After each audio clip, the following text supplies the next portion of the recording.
Okay, so today I'm going to be reading this article by Exclusively Games, and hopefully this turns out well. We'll see. Alright, GOG Galaxy 2.0 Closed Beta Analysis by Gavin and Ad. GOG has always been the underdog in the digital distribution scene. From their origins in 2008 as classic games distributor Good Old Games, GOG has gone from strength to strength while staying true to their core philosophy of DRM-free gaming. As a subsidiary of industry darling CD Projekt, it isn't a surprise that GOG mirrors the commitment to quality and a gamer experience of CD Projekt's other baby, The Witcher. GOG Galaxy, GOG Galaxy, launched in 2014, and customers were understandably concerned. Yet another launcher. True to their core philosophy of gamer choice, GOG made the launcher entirely optional. In its original form, GOG Galaxy was little more than an optional launcher, but it eventually incorporated additional features like cloud saves and achievements. Then in May 2018, GOG announced GOG Galaxy 2.0, which entered closed beta in June this year. As a tragic GOG fanboy, I was signed up from day one and shortly after received my invite email. I've been using GOG Galaxy 2.0 for a few months now, and while it is lacking a few features, it has rapidly become my favorite launcher for a few key reasons. When it comes to features, GOG Galaxy is a huge leap forward from Galaxy 1.2, the current release version. Not all the features are available yet, but it's clear from the outset that GOG Galaxy is on the right track. Here's an outline of the core features. 1. Library. Probably a flagship feature. Galaxy 2.0 allows you to import your libraries from all other launchers, and even games that run without a launcher. Library customization. An easy to create custom list that displays them how you like.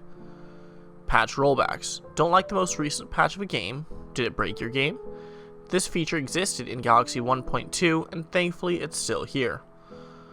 Game stats. Game stats are tracked across platform, and even features like Steam achievements are imported and tracked in Galaxy 2.0. Cross-platform social features. Yet to be integrated, but this is one of my most anticipated features. The ability to chat with my friends across all launchers in one place, even console launchers, like Xbox Live and PlayStation Network. Alright, as a quick aside, this is me at this point, if this feature comes in, once that feature comes in, then I'll be getting GOG. Like, before then, I'm not entirely sure if I care enough, but that's just me. Okay, back to the article. No data sharing. Data security is one of the biggest issues in the modern era, and GOG claims that they greatly value user privacy.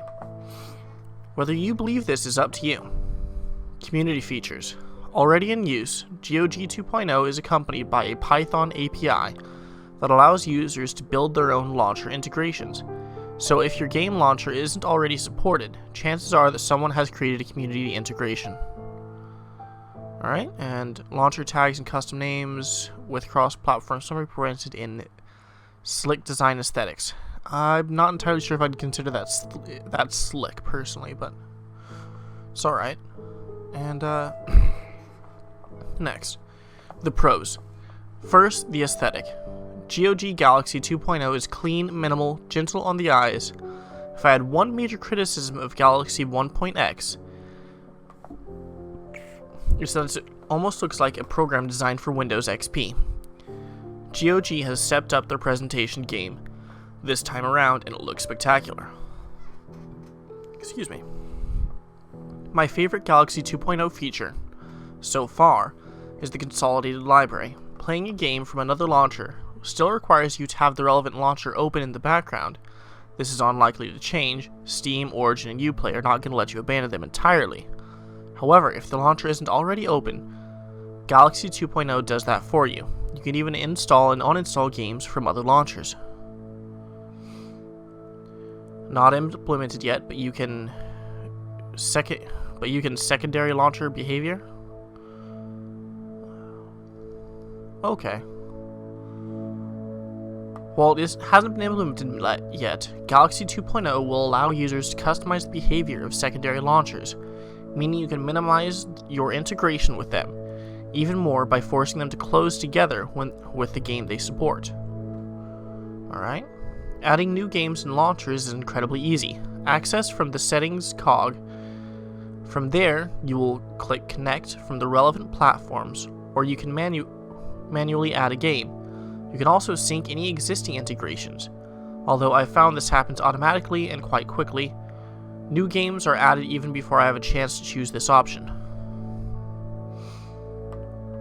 Almost all games added to GOG Galaxy 2.0 come with a box art, a game summary, and screenshots, regardless of whether the launcher they're associated with. Even manually added games are accompanied by background art. I was shocked to discover that even 1983's Alley Cat was listed, with accompanying screenshots and description. The library is highly customizable too. You can manually add tags to any game by simply right-clicking it. By default, bookmarks are added to the sidebar for each of the launchers, but you can bookmark any filter you like. I've got one bookmarked tag that lists all my RPGs, while another lists all my Star Wars games, and another lists all my space games. You can also display your library in multiple ways, with the box art, which you can scale in size, or as a list, with stats next to the games.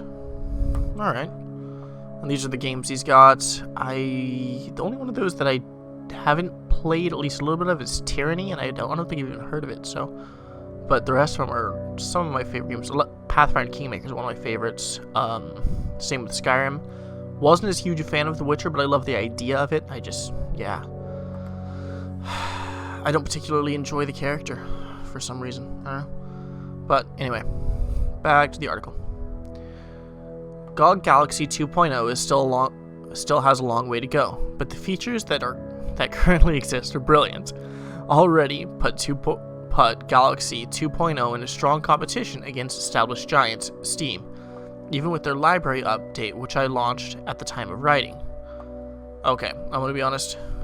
The main thing I like about Steam is the fact that you can use big picture mode and customize controllers to where they'll run pretty much any way you like. Especially because, you know, the Steam controller. I adore that thing. But that's from another video I have. Watch it. Though you'll probably never get a chance to get one because they're discontinued. I'm sorry. Best of all, however, is the GOG Galaxy. Is that the GOG Galaxy has always been, and continues to be, entirely optional. Other launchers might force you to use them, but any games that are purchased on GOG are DRM free and can be installed independently. The cons. As much as I love it so far, GOG Galaxy 2.0 still needs a lot of improvement. There is currently no easy way to access the GOG forums or the goodies and extras for your GOG games within the launcher, as you could with Galaxy 1.2. That means for now you'll have to access all that content from GOG's website, a significant annoyance, but thankfully I don't regularly access these features. The social aspect of GOG 2.0 so far is pretty minimal. For most gamers, the bulk of their social network will probably be sitting on Steam, so until cross-platform chat launches, it'll be hard to get a bearing on how good or bad the social aspect of Galaxy 2.0 will be. Thankfully, the existing features hint that GOG is heading in the right direction, so I'm remaining hopeful. Depending on the game, you might also use features such as Steam's game-specific community hubs, or Steam Workshop. At this stage, you'll need to access that through Steam. But features like the Steam in-game overlay still work exactly the same. Galaxy 2.0 is simply launching these games for you. Another feature I'd like to see is Steam's screenshot library. Currently, you can take screenshots from GOG by pressing F12 like Steam. However, rather than your screenshots being added to some easily accessible spot that you can locate within the launcher, they are instead saved to a GOG Galaxy folder in My Documents.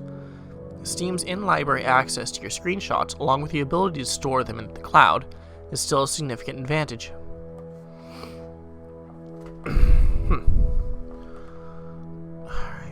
GOG Galaxy 2.0 is already a fantastic launcher, better than anything except probably Steam. That's to be expected.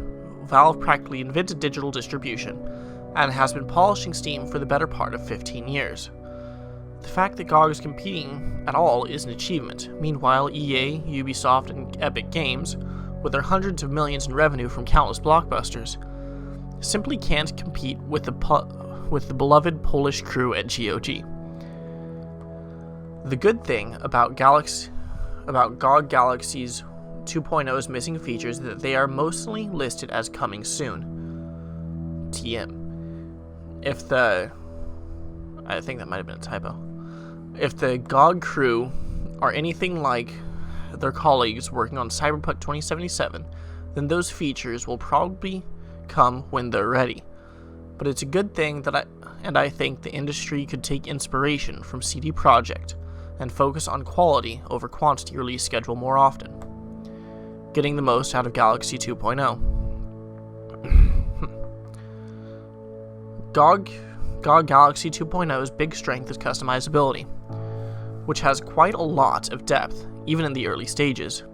If you want to get the most out of Galaxy 2.0, I'd recommend starting with GOG Galaxy 2.0 Atlas Update Overview. There are some good sources, are the Galaxy 2.0 forum and GOG subreddit. Alright, let's see what this one is. Okay, so this is a YouTube video. Shut up. That's good. Nice. Okay, I'm not actually gonna watch that because that's a whole thing I don't want to do. I'm already quite like 10 to 15 minutes into this so far, so no, I'm good. The one useful hotkey you need for Galaxy 2.0 is Control-F/Command F. This opens the global search function from anywhere within Galaxy 2.0. From here, you can just type in whatever you want. A tag like Steam or Shooter or the name of the game. From the list, you can view a game's overview page, install or uninstall it, mark it as owned, or if it is a GOG store, buy it. It is on the GOG store, buy it. Adding a game manually is straightforward once you search for it and mark it as owned. Then you can link an executable from the game's overview page. And this is, I'm assuming this is kind of a showing off how you can change backgrounds and stuff for these particular games. If you haven't played Rocket Jockey, do it yourself. Favorite and play it. It's brilliant. In most cases, the game should already exist in GOG's database. I don't actually know where this is sourced from. Add a comment if you do. So I'll definitely link this in the article in the description. So let this guy know if you know this exactly. And will be accompanied by a summary, screenshots, and metadata. If it isn't, then you might need to source this yourself. Something I had to do with Sega Soft's 1996 cult classic Rocket Jockey.